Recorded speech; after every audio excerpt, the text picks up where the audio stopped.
Every morning, they will be waiting for us at the gate. Good morning. Good morning. Good morning. Hey, Najin. Good morning. Come on. Good morning. Hey, girls. My name is James Mwenda. My job entails looking after the last 2 known northern white rhinos. Every morning, I will go to the enclosure where the rhinos spend their night. I have to make sure that their overall body is okay, and then we let them out so that they can come and spend the day in this enclosure. Najin, she's very much attentive to details. She likes to spend a lot of time eating and resting. One thing she's really fond of, passing wind. She's passing some wind now. Fatu, she is much more unpredictable and be very temperamental. I actually always call her my girlfriend. She was one of the first rhinos that I worked with when I came to work here.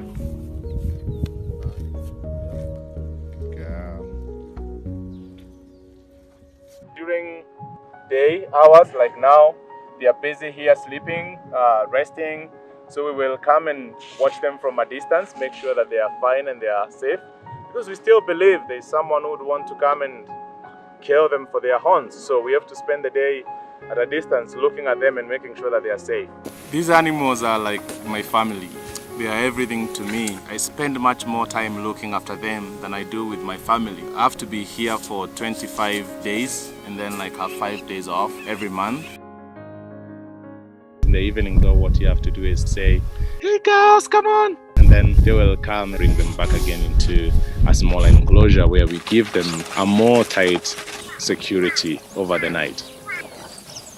I started calling them the royal girls because they enjoy so much security. We pamper them a lot. They have everything they need. They are celebrities for the worst reasons, so to say. They are ambassadors for millions of other species that are being threatened with extinction. Waking up every day, watching this is like an emotional free fall if you're just a conscious person.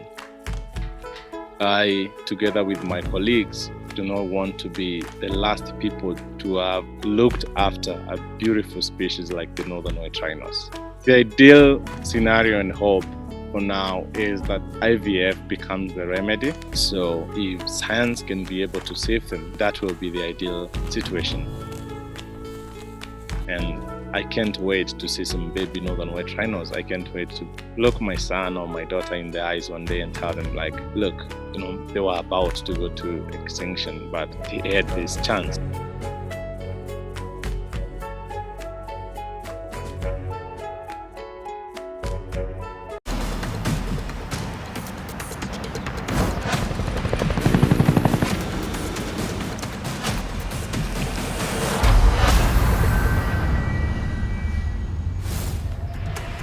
Kenya, in Africa.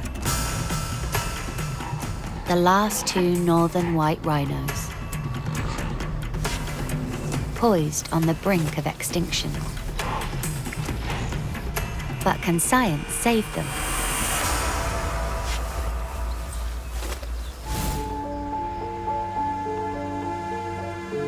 For the making of his BBC 7 Worlds, 1 Planet series, naturalist David Attenborough travelled to the old Pejeta Conseverncy to film with the last 2 northern white rhinos. Once widespread, Najin and Fatu are now all that is left of this subspecies, which has been brutally hunted by poachers for many decades. Nearby is a memorial. Here, gravestones mark the deaths of some of the many rhinos killed by poachers since 2004.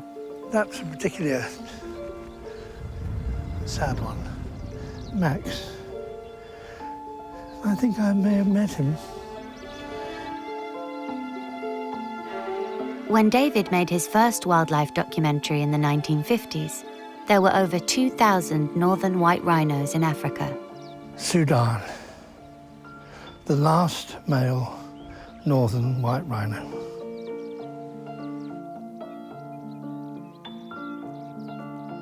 Now only Najin and Fatu survive, and to keep them safe from poachers, they must live out their days under constant armed guard. Unfortunately, these rhinos are under the threat of being poached for their horns, which has a market in the Middle East. A kilo can go with around $6,500 US.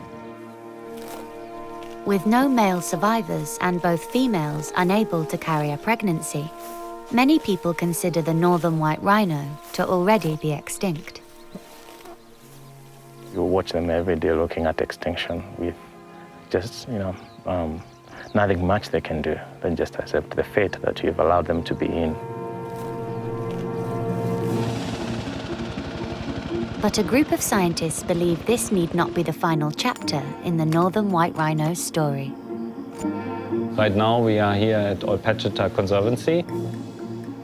Tomorrow is one of a very important phase of a project which is going on for more than 5 years. Using in vitro fertilization techniques, the scientists will take eggs from the last 2 females and attempt to fertilize them with frozen sperm, collected from 2 northern white rhino males before their deaths. If embryos are successfully created, they could be transferred to a surrogate mother of a different subspecies, allowing a population of northern white rhinos to be created, even if the last 2 females were no longer alive. The power of IVF is the multiplication factor. If we have embryos, we can multiply. We can have 10, 20, maybe 30 embryos a year, and then place them in southern white rhinos and then create a new northern white rhino population in a very, very short time. After years of planning, the procedure tomorrow will determine the future of this subspecies. We are confident that we will change the world tomorrow. It's the day of the procedure. First, the females are separated. The rhinos are then tranquilized. This is very good. In 100 milligrams. The team will have to work fast before the anesthetic wears off. This procedure has never been done before.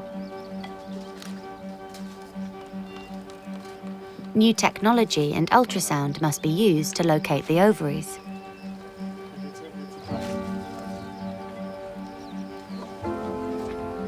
After 4 long years of preparation, the eggs have finally been collected. But this is just the beginning. They must airlift them from Kenya to the laboratory in Italy, where they will be fertilized with the frozen sperm. This procedure must happen within hours, so the journey across continents needs to go without errors.